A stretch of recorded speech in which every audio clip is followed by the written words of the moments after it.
Friends, இன்னைக்கு நாங்கள் evening ஸ்நாக்ஸ்க்காக momos செய்ய போகிறோம். வாங்க எப்படி செய்யலாம்னு பார்க்கலாம்.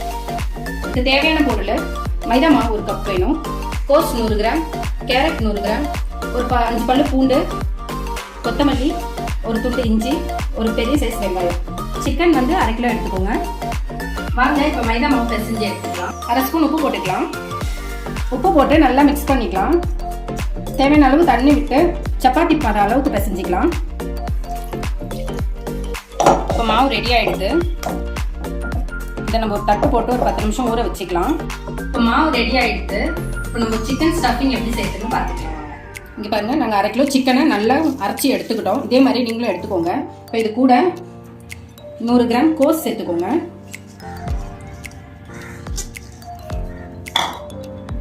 100 கிராம் கேரட் சேர்த்துக்கோங்க. ஒரு 10 பல்லு பூண்டு நல்லா பொடியாக கட் பண்ணி வச்சுருக்கேன், அதையும் சேர்த்துக்குவோம்.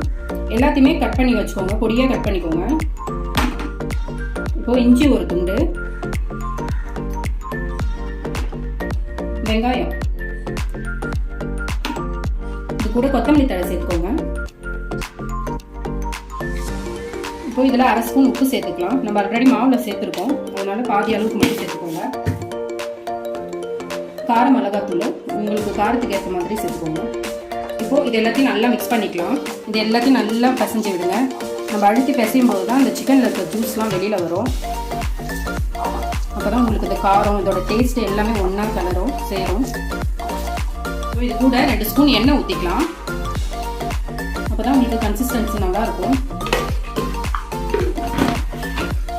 வேக வைக்கிறப்போ உங்களுக்கு அந்த நல்ல ஒரு ஜூஸியாக வருது. பெப்பர் கொஞ்சம் ஆட் பண்ணிக்கலாம். இது எல்லாத்தையும் சேர்ந்து நல்லா மிக்ஸ் பண்ணிக்கோங்க. அவ்வளோதாங்க, நல்லா மிக்ஸ் பண்ணியாச்சு. இப்போ நம்ம மாவு திரட்டி அது கூட இந்த ஸ்டஃபிங்கை வச்சு வேக வைக்க வேண்டியதுதான்.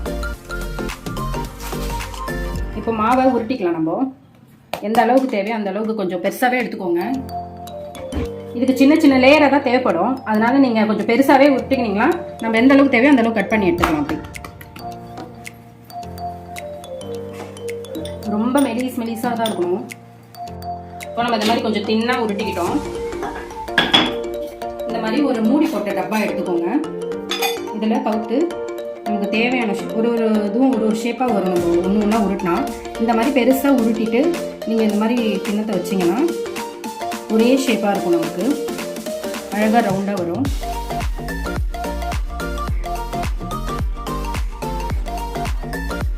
இப்போ இதை எடுத்துக்கலாம். நம்ம பார்த்தீங்கன்னா அழகாக வந்துருச்சு. இதே மாதிரி நீங்களும் ஒன்று ஒன்றா எடுத்துட்டு அப்புறமா ஸ்டஃபிங் பண்ணிக்கணும். மோமோ ஷீட் ரெடி ஆகிட்டு இதில் சிக்கன் ஸ்டஃபிங் வச்சுக்கலாம். 1 ஸ்பூன் அளவு மட்டும் வைங்க. இப்போ இது எப்படி மடிக்கிறதுன்னு சொல்கிறேன். மடிச்சிக்கலாம்.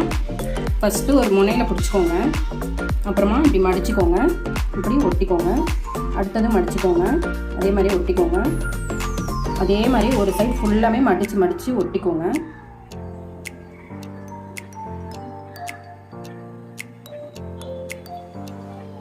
இதே மாதிரி ஃபுல்லாக கொண்டு வந்துட்டு கடைசியாக வரும்போது இப்படி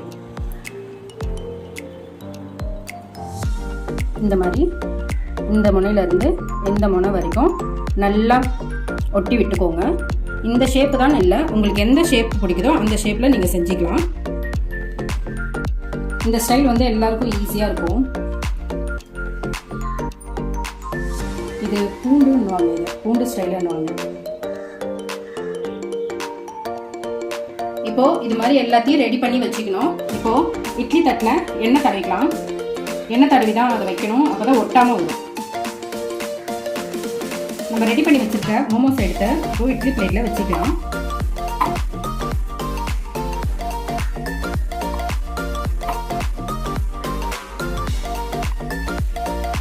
இது மாதிரி எல்லாத்தையும் வச்சுக்கோங்க.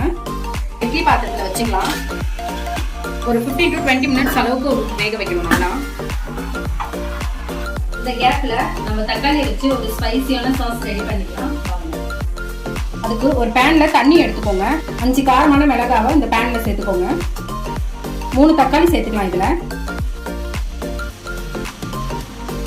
தக்காளியை இந்த மாதிரி 4ஆக கட் பண்ணி இந்த பேன்லேயே போடுங்க. வேக வைக்கணும் நல்லா.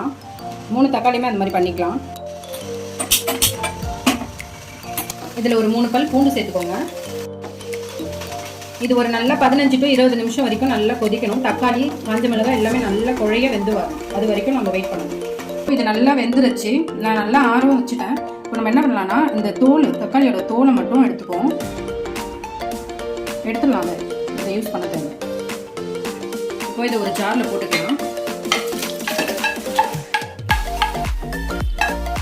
இப்போ இந்த சாஸ்க்கு தேவையான உப்பு சேர்த்துக்கலாம். இந்த காரத்தை பேலன்ஸ் பண்ணுறதுக்கு 1/2 ஸ்பூன் சுகர் சேர்த்துக்கலாம். இப்போ இதை ஒரு மிக்சரில் போட்டு அரைச்சிக்கலாம்.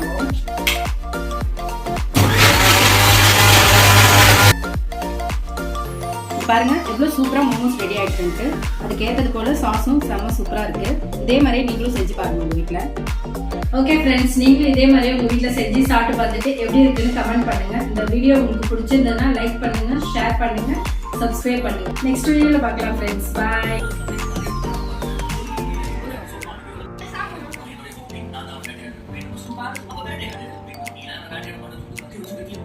சின்ன பிள்ளை எப்படி இருக்குது?